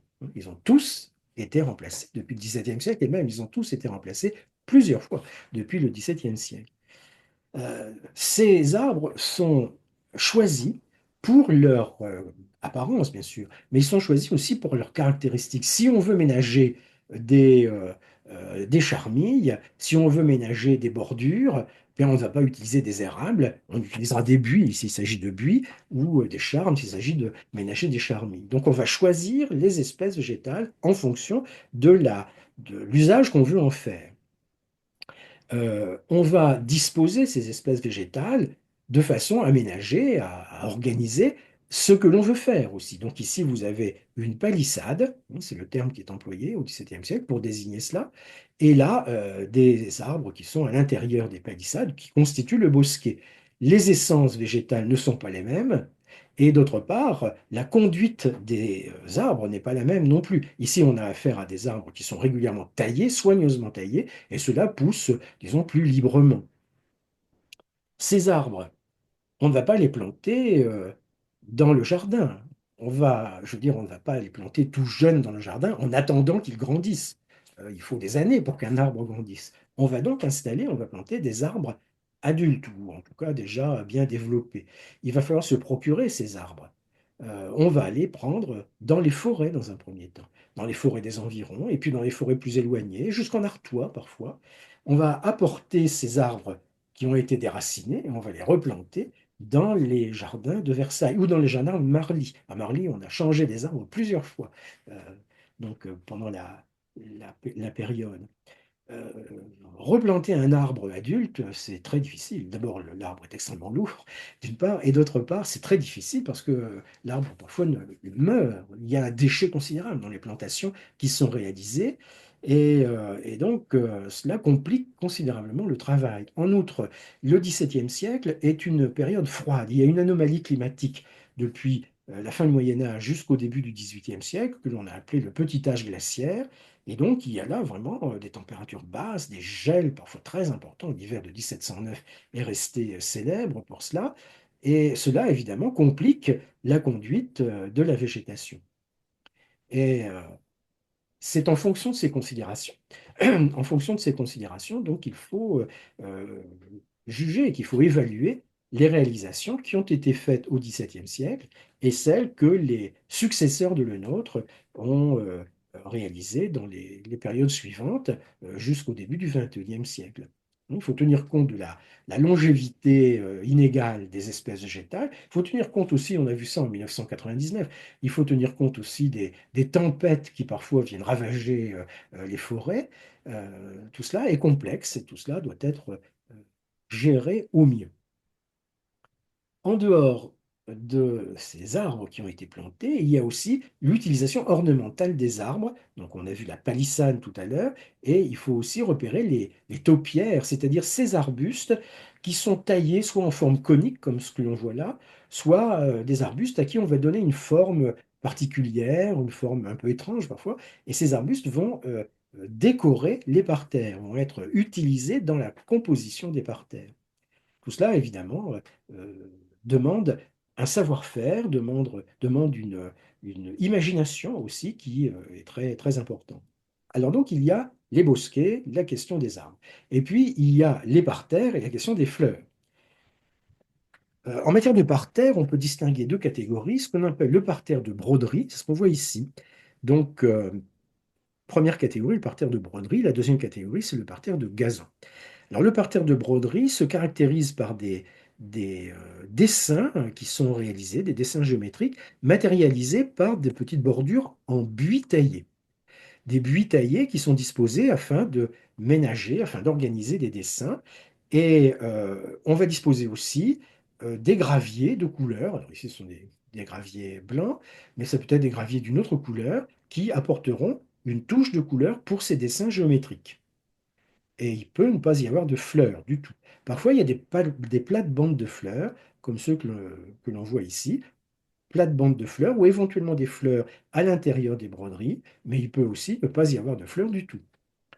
Au château de Brûle, clairement, lorsqu'on a reconstitué les parterres, on a choisi d'y installer des fleurs. Et donc, vous voyez, avec cette vue rapprochée, que tout cela demande énormément de travail. Il faut planter les buis, il faut tailler les buis, il faut remplacer les pieds qui viennent à mourir, et il faut organiser tout cela régulièrement. Là, on peut considérer que le jour où la photographie a été prise, il y a un petit défaut d'entretien quand même dans les broderies des parterres du château d'Augustusbourg. Bon, les choses ont dû être corrigées depuis, très probablement. Mais pour les fleurs, vous voyez aussi, quelles fleurs va-t-on choisir? Est-ce qu'on va laisser les fleurs en place ou est-ce qu'on va les installer en pot, ce qui permettra de les renouveler au fil des saisons? Tout cela sont des choix, tout cela c'est un travail tout à fait considérable. C'est pourquoi parfois on préfère ne pas mettre de fleurs. C'est plus économique. Et cela entre mieux, peut-être, cela cadre mieux avec l'idée que l'on se fait du parterre. Ici, on a les parterres reconstitués du château de Sceaux. Donc, c'est une réalisation récente. On peut considérer que là, on est vraiment dans la reconstitution aussi fidèle que possible des parterres réalisés par le nôtre à la fin du XVIIe siècle, aussi fidèle que possible, mais malgré tout avec quelques innovations modernes. Par exemple, les bordures de buis sont installées dans des gouttières de métal, de manière à ce que la végétation ne s'éparpille pas n'importe comment, et de façon à simplifier le travail. On a installé ici, non pas des graviers, mais de la brique pilée qui donne la couleur rouge. On a installé les taupières, vous voyez, donc des arbres taillés en forme conique, grande taille, taille moyenne, petite taille. Des arbres taillés de manière un petit peu étrange, comme on voit ici. Donc tout cela est un véritable art de la conduite du jardin. Donc les parterres de broderie et les parterres de gazon, où donc il n'y a pas de fleurs du tout. Ces fleurs qui sont là, normalement, devraient être retirées. Là aussi, il y a peut-être un petit défaut d'entretien dans ce parterre de l'orangerie lorsque la photographie a été prise. Pas de fleurs du tout, c'est le gazon qui donne l'allure générale du motif géométrique que l'on voit dans cette vue donc, générale du parterre de l'orangerie. Ici, on voit bien les motifs géométriques de gazon, on voit bien les arbres. Alors, les arbres en pleine terre, il y en a, mais ce sont surtout des arbres en pot, ce sont des orangers, ce sont les orangers que l'on va rentrer à l'abri, que l'on va mettre à l'abri à la mauvaise saison. Donc, les techniques de Lenôtre, c'est tout ce qui concerne la gestion des arbres, c'est tout ce qui concerne la gestion des parterres et des fleurs. Et puis, c'est aussi tout ce qui concerne l'hydraulique, c'est-à-dire l'organisation de l'arrivée de l'eau dans les jardins. Il faut beaucoup d'eau pour alimenter les jardins, il faut de l'eau pour arroser les plantes, évidemment. Il faut de l'eau aussi, bien entendu, pour actionner les jets d'eau pour approvisionner les bassins, les fontaines. Beaucoup d'eau est nécessaire pour cela dans les jardins réguliers à la française et dans le jardin de Versailles en particulier. Alors cette eau, d'où vient-elle? Euh, Elle vient, enfin, procéder de façon simple, l'eau vient des environs. Il y a des étangs dans les environs dans lesquels on va puiser de l'eau. On va pouvoir organiser aussi des réservoirs dans lesquels il y aura de l'eau qui sera utilisée quand on en aura besoin. Étangs et réservoirs peuvent n'être pas suffisants, il faut donc se procurer de l'eau en quantité ailleurs, plus loin, éventuellement. Mais avec une précision, pour que l'eau puisse jaillir, comme on le voit sur cette photographie, il faut qu'elle soit sous pression. L'eau a la pression atmosphérique, c'est de l'eau qui peut être disposée dans les bassins sans problème, mais si on veut des jets d'eau, il faut de la pression. Or, de la pression, c'est pas facile à obtenir au XVIIe siècle, il n'y a pas de compresseur, il n'y a pas de moteur. Cette pression, elle ne peut venir que de la gravité, de la dénivellation. Si les réservoirs d'eau que l'on a constitués sont à une hauteur un peu supérieure à celle des bassins où on va utiliser l'eau en question, il y a une dénivellation, il y a de la pression, de 3 atmosphères par exemple, et l'on pourra ainsi obtenir un jet d'eau. Pour que l'eau sous pression puisse être acheminée, il faut que les tuyaux soient résistants. Jusqu'au XVIIe siècle, les tuyaux que l'on utilise dans les jardins sont des tuyaux en bois. Or, les tuyaux en bois ne supportent pas une pression importante. Donc, on va commencer à utiliser des tuyaux en fonte dans les jardins de Versailles, ce qui permettra d'avoir des pressions plus importantes si on réussit à obtenir des pressions plus importantes parce qu'il n'y a pas de compresseur, il n'y a pas de pompe, il n'y a pas de moteur à l'époque. Donc, les étangs aux environs, des réservoirs qu'on peut constituer, l'eau qui va circuler, éventuellement sous pression, pour être utilisée dans les jardins. Mais tout cela ne suffit pas. Et donc, on sera amené à aller puiser de l'eau un peu plus loin, dans les rivières. À quelques kilomètres de Versailles coule la Seine. Et donc, cette machine que vous voyez là, la machine de Marly, est construite au début des années 1680 pour approvisionner les jardins de Marly et de Versailles. C'est une machine qui est composée de roues à aubes, que l'on voit là. Il y en a 14, 14 roues à aubes, parce que Louis XIV peut-être. Et donc ces roues à aubes puisent de l'eau dans la Seine. Et ensuite, il faut aller monter cette eau jusqu'au sommet de l'aqueduc qui est ici, l'aqueduc de Louvciennes. Une fois l'eau arrivée là, alors par gravité, elle va couler jusqu'au jardin de Marly et jusqu'au jardin de Versailles. Comme il y a une dénivellation, il y aura de la pression en bout de course pour actionner les jets d'eau. Le problème, c'est que le sommet de l'aqueduc de Louvciennes, ici, est à une hauteur supérieure de 162 mètres au niveau de la Seine. Comment faire pour monter l'eau sur 162 mètres? Difficile sans moteur, hein. Difficile, mais pas complètement impossible.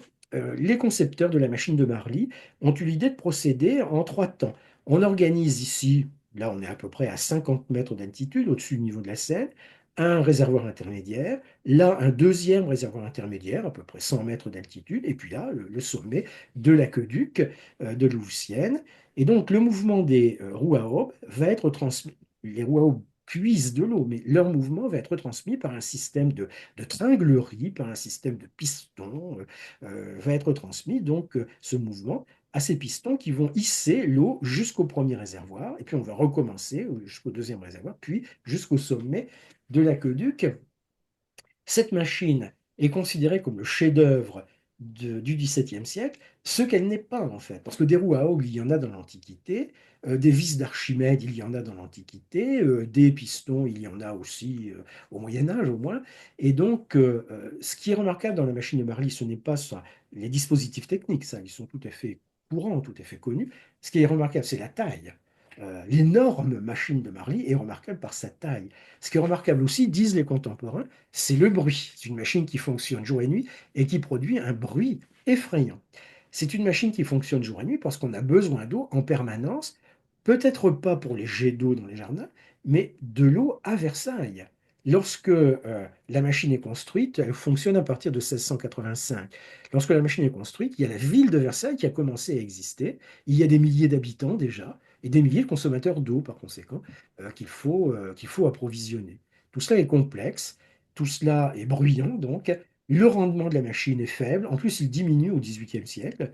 La machine s'use très vite et donc elle finit par être abandonnée et elle est remplacée au XIXe siècle par pompe à vapeur. Et tout cela permet donc d'alimenter les jets d'eau de Versailles. Mais malgré tout, la quantité d'eau disponible ne suffit pas quand même. Et donc on va plus loin à la fin du XVIIe siècle. Il y a un grand projet qui est esquissé d'approvisionnement des jardins de Versailles par l'eau de l'Eure. L'Eure est une rivière qui coule à 80 km environ de Versailles. Et l'idée vient de construire un canal permettant l'acheminement de l'eau depuis la vallée de l'Eure jusqu'à Versailles, un canal qui va circuler sur un aqueduc, évidemment. On voit ici les travaux de l'aqueduc de Maintenon qui ont été entamés. Et l'aqueduc de Maintenon n'a pas été terminé parce que, à la fin des années 1680, c'est la guerre de la Ligue d'Augsbourg qui commence. La main-d'œuvre, eh bien, on va l'employer à l'armée et pas à maintenant. Et puis les fonds viennent à manquer. La guerre de la Ligue d'Augsbourg, c'est la période durant laquelle Louis XIV envoie à la monnaie le mobilier d'argent de la Galerie des Glaces que Lebrun avait dessiné. Donc tout cela montre les finances, enfin le côté très, très difficile des finances publiques déjà à l'époque. Donc les moyens et les fonds viennent à manquer pour l'aqueduc de Maintenon qui est entamé mais qui n'est pas terminé. Et donc les eaux de l'Eure n'arriveront pas finalement à Versailles. Et lorsque l'on utilisera les jets d'eau, eh bien on les utilisera lorsque le roi sera dans ses jardins. Et dès qu'il a quitté le jardin, on fermera les vannes pour économiser l'eau. Un mot quand même sur cet aqueduc, il n'est pas terminé. On dit aqueduc, c'est viaduc qu'il faut dire. L'aqueduc, c'est le canal qui est au sommet du viaduc, hein. Donc voilà le plan, voilà ce à quoi aurait pu ressembler le viaduc aqueduc de Maintenon s'il avait été terminé. Il ne l'a pas été, mais enfin, s'il avait été terminé, il aurait beaucoup ressemblé au pont du Gard. Et le pont du Gard, c'est un viaduc aqueduc qui permet l'acheminement de l'eau jusqu'à Nîmes sur une longueur, sur une distance de quelques dizaines de kilomètres, 60 je crois. Ici, c'était 80. L'aqueduc de Maintenon, s'il avait été terminé, aurait eu une hauteur de 72 mètres et le pont du Gard a une hauteur de 48 mètres. Donc non seulement il faut apporter de l'eau jusqu'à Versailles, mais il faut faire mieux que les Romains, plus grand, plus beau, de manière à montrer le prestige de la monarchie française, de manière à montrer la puissance du roi Louis XIV. C'est cela que signifie les jets d'eau dans les jardins de Versailles, c'est-à-dire la maîtrise de l'eau, ce qui implique toute une série de conditions, toute une série de nécessités qui ont été affrontées, qui ont été réglées, toute une série de problèmes qui ont été résolus. Alors, une fois l'eau disponible dans le jardin, qu'est-ce qu'on peut en faire? Eh bien, on peut organiser des spectacles. Alors, des spectacles avec les jets d'eau, des spectacles d'hydroplasie, comme on dit, avec de la musique, avec des feux d'artifice. Tout cela existe au XVIIe siècle, tout cela se fait au XVIIe siècle, ça se fait encore aujourd'hui. Et donc, les jardins de Versailles, eh bien, sont, avec les jets d'eau, sont un élément du décorum de la monarchie, un élément de la mise en scène de la puissance royale. C'est très clair à Versailles, c'est peut-être un petit peu moins net dans les autres jardins, bien sûr, parce que le roi n'est pas forcément là. À Chantilly, il n'y est pas, il va rarement à Chantilly, évidemment. Et donc, ces jets d'eau permettent d'organiser le spectacle de la monarchie en représentation. Euh, André Le Nôtre est une sorte de metteur en scène. Donc, un jardinier, oui, un metteur en scène, oui, certainement, mais on peut aller plus loin pour terminer et présenter Le Nôtre comme, on pourrait dire, un protagoniste d'une des grandes controverses qui fait rage au XVIIe siècle, à la fin du XVIIe siècle, qui est la querelle des anciens et des modernes. Le nôtre a sa place dans la querelle des anciens et des modernes. Alors, qu'est-ce que c'est que la querelle des anciens et des modernes? C'est une controverse entre deux groupes de personnes, entre deux points de vue, en fait. Point de vue sur ce qui fait la valeur d'une œuvre, d'une réalisation humaine, d'une œuvre littéraire, mais pas seulement, d'une œuvre d'art de façon générale.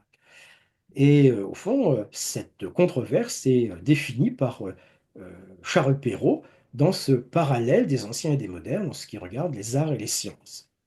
Alors, il y a donc deux points de vue, il y a les anciens et les modernes.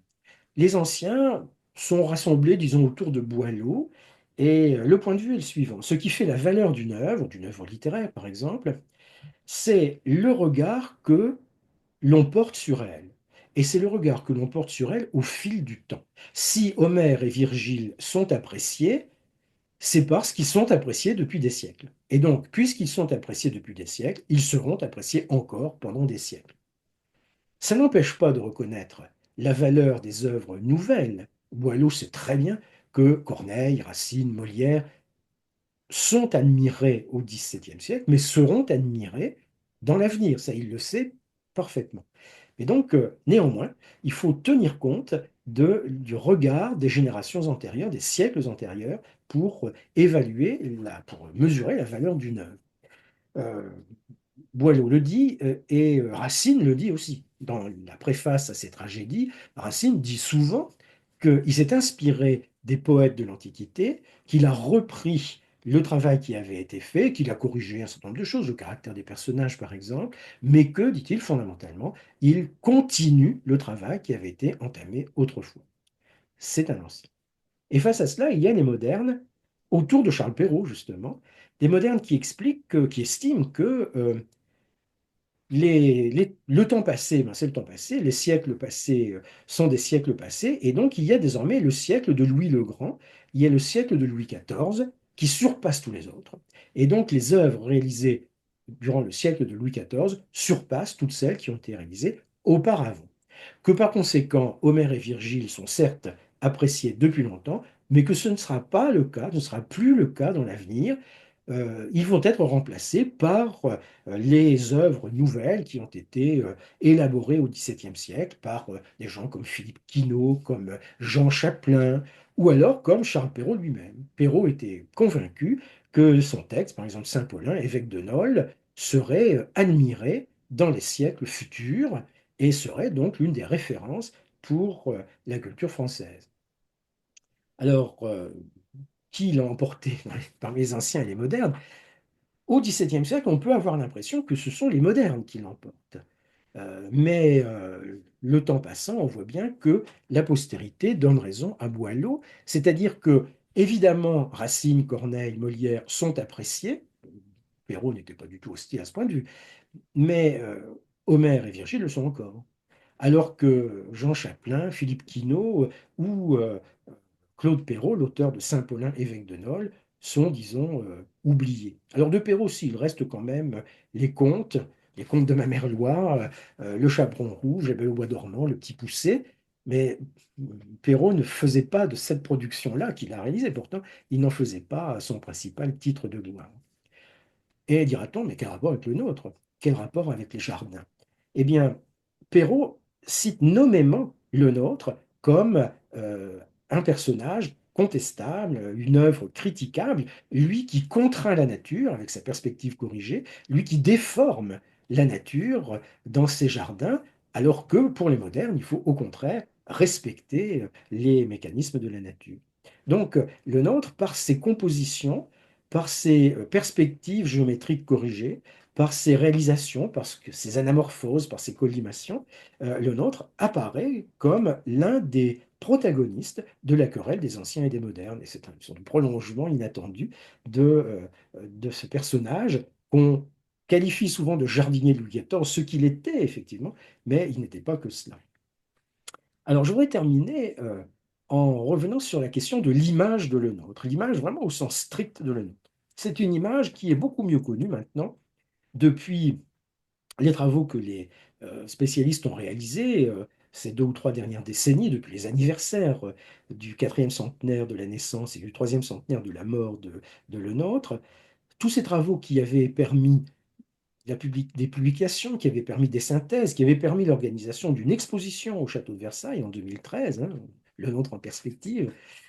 Tous ces travaux donc ont permis de procurer, de donner une image beaucoup plus nuancée, plus complexe de Le Nôtre, une image au sens abstrait du terme, mais une image au sens tout à fait strict du terme aussi.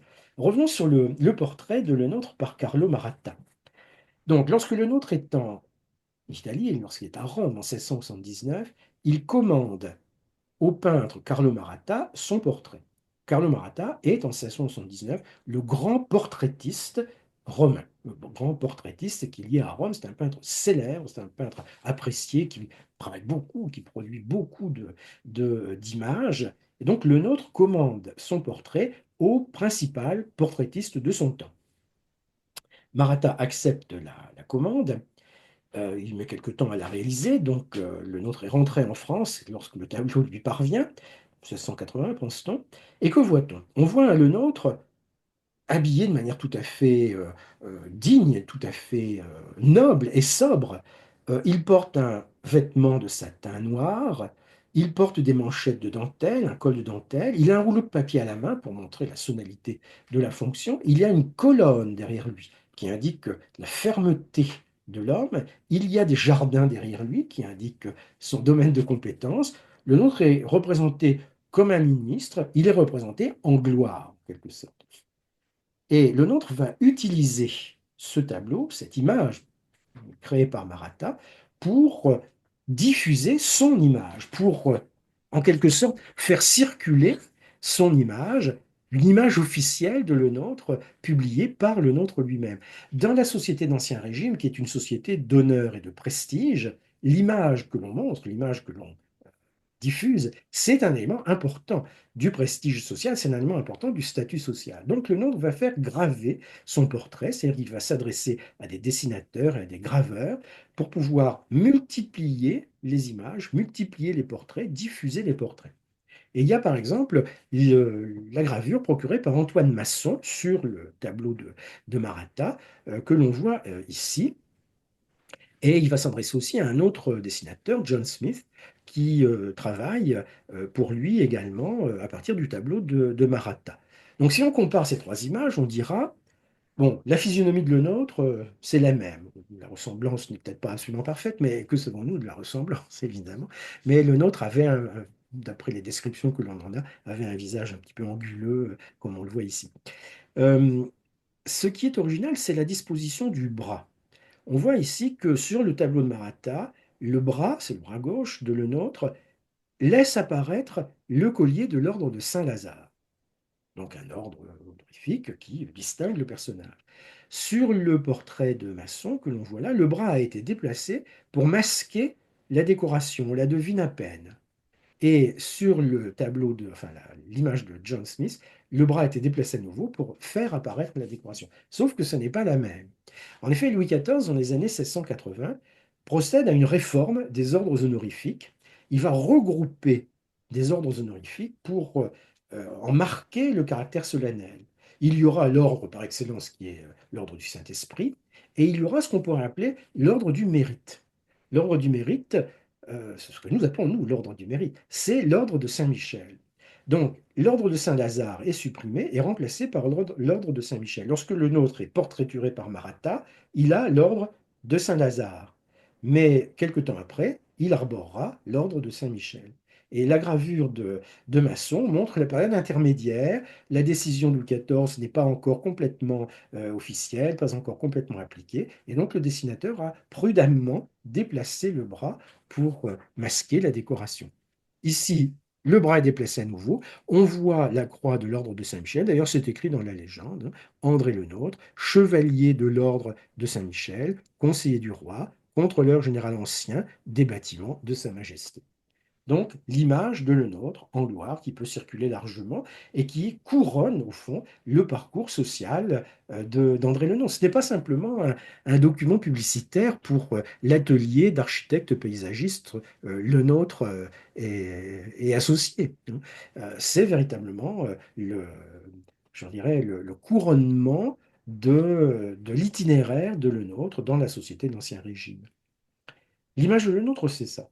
Mais l'image de la nôtre, ça peut être aussi celle que l'on voit sur cette peinture de Martin Lenné, qui était destinée à orner un salon du château du Trianon et qui représente une vue perspective, donc une vue plongeante, hein, où l'on voit le château de Versailles, ici, où l'on voit la ville de Versailles qui commence à s'organiser autour du château, et où l'on voit les réservoirs de Montboron. Les réservoirs de Montboron sont quelques-uns des réservoirs qu'il y a autour du château de Versailles pour approvisionner les jardins.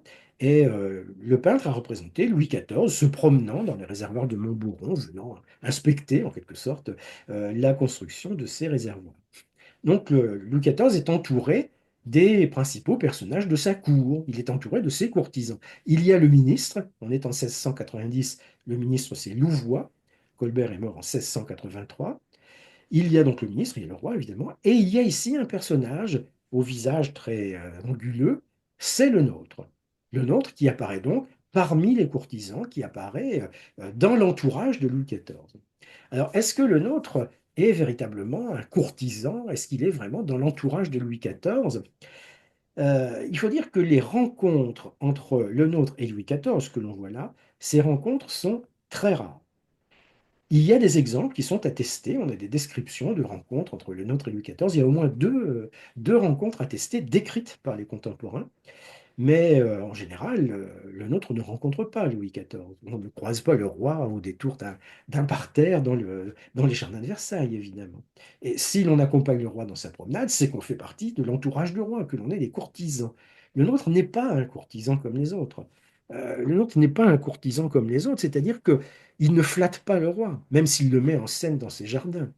Il ne quémande rien, même s'il a des honneurs extraordinaires et qu'il est anobli. Il n'intrigue pas euh, auprès du roi, même s'il reste en place pendant 43 ans. Donc c'est vraiment un personnage qui tranche sur le milieu des courtisans. Ce n'est pas un courtisan comme les autres, on le voit peu dans l'entourage de Louis XIV.